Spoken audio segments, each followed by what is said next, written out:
Hello guys, 10th solution DKS classes में आपका स्वागत है। चलिए, आज आप क्लास 10th का एनसीईआरटी का 13.13 का पहला नंबर सवाल का सोल्यूशन आप लोग देखिएगा। चलिए ध्यान से सवाल को देखिए कि सवाल को एकदम आसान तरीका में आपको बताने का हम कोशिश करेंगे। एकदम आसान तरीका में सवाल क्या कर रहा है, बोल रहा है कि त्रिज्या 4.2 सेंटीमीटर वाले धातु के एक गोले को पिघलाकर, मतलब 4.2 सेंटीमीटर वाले एक धातु है जो गोले के आकार का है, उसको पिघलाकर त्रिज्या 6 सेंटीमीटर वाले एक बेलन के रूप में ढाला जाता है। अब देखिए, आपको एक गोला है, गोले जो है वो धातु के आकार का जो गोला है, धातु जो है ना उस आकार का गोला है, उसको पिघला कर ना 6 सेंटीमीटर वाले एक बेलन के रूप में उसको ढाल दिया जाता है। तो बोला कि बेलन की ऊंचाई ज्ञात कीजिए, तो इसमें आपको बेलन का ऊंचाई ज्ञात करना होगा। चलिए ध्यान से देखिए, जैसे हमको बेलन का ऊंचाई ज्ञात करना है तो सबसे पहले हम लिखेंगे कि माना कि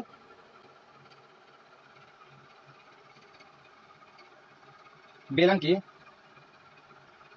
ऊंचाई बराबर h। हम उसको h मान के चलते क्योंकि उसका तो यहाँ पे हमको मान दिया ही नहीं है।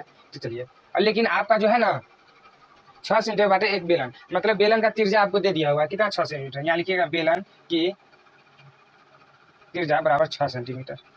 और आपका गोले का त्रिज्या भी दे दिया, यहाँ लिख लीजिए गोले की त्रिज्या। गोले की त्रिज्या कितना दिया हुआ, 4.2 सेंटीमीटर। यहाँ लिखिए 4.2 सेंटीमीटर। चलिए, अब हमको इसका ऊंचाई ज्ञात करना है बेलन का। चलिए लिखेंगे, आपको इसमें क्या नजर आ रहा है, एक गोले और एक बेलन। चलिए, गोले का आयतन बराबर बेलन का आयतन।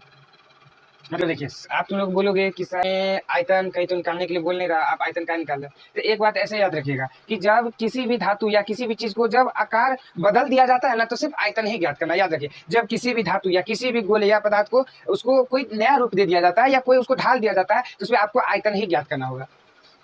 तो चलिए, गोले का आयतन होता है 4/3 पाई आर क्यू बराबर बेलन का आयतन होता है पाई आर स्क्वायर एच होता है।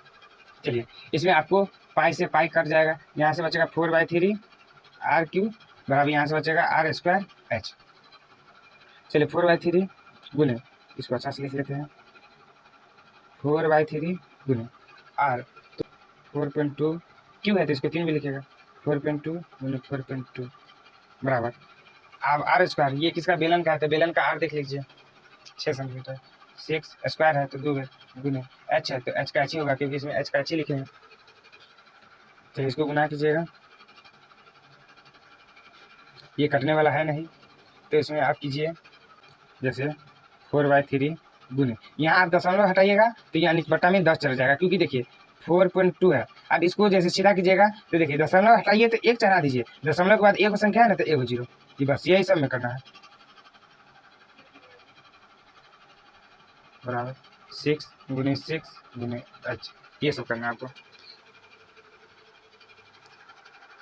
चलिए, अब क्या करते हैं, यहाँ जगह नहीं है यहाँ कर लेते हैं।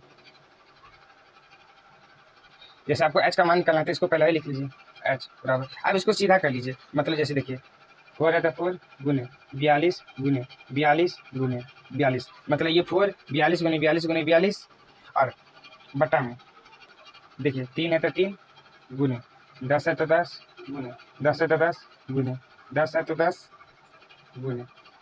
अब ध्यान दीजिए, ये सब जो 6 है ना, ये सब जो 6 है इसको भी आप बट्टा में ही आएगा, नीचे ही आ जाएगा क्योंकि देखिए आप नीचे में एक लगाइएगा, एक लगाइएगा तो बराबर में क्या होता है, कोना कानी क्रॉस मल्टीप्लिकेशन करेंगे, मतलब कोना कानी गुना करेंगे, तो जितना इसको 1 से गुना करेंगे ये ऊपर चला जाएगा, ऊपर वाला सब नीचे आ जाएगा, तो ये सब जो है ना नीचे आ जाएगा 6 गुने 6। अब देखिए काटिए, 3 एकम 3, 14 तिया 42, ये काटिए, इसका आधा 3, इसका आधा 7,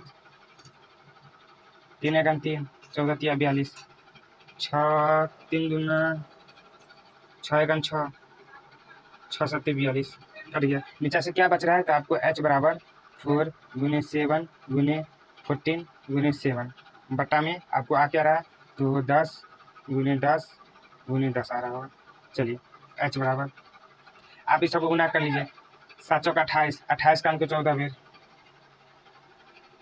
14 छक 14 सत्तर 14 8 112 के 2 हासिल 11, 14 दूनी 28, 28 और 10 38 1 39, उसको 7 से गुना कीजिए, 7 में 14 के 4 हासिल 1, 7 में 63 1, 64 के 4 हासिल 6, 7 या 21, 21 और 6